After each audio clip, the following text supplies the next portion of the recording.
জানতাম না আমার ফাঁসির হুকুম হয়ে গেছে। আমার ছেলের পাশে আমার জন্য কবর খোঁজা হয়েছিল। আমি প্রস্তুত হয়েছিলাম, বলেছিলাম আমি বাঙালি, আমি মানুষ, আমি মুসলমান, একবার মরে দুইবার মরে না।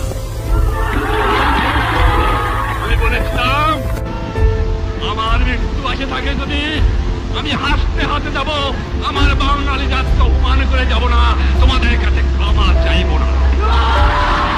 আমি খালি একটা কথা বলেছিলাম, তোমরা যদি আমাকে মেরে ফেলে দাও আমার আপত্তি নাই, মৃত্যুর পরে আমার লাশটা আমার বাঙালির কাছে দিয়ে দিও, এই একটা অনুরোধ তোমাদের।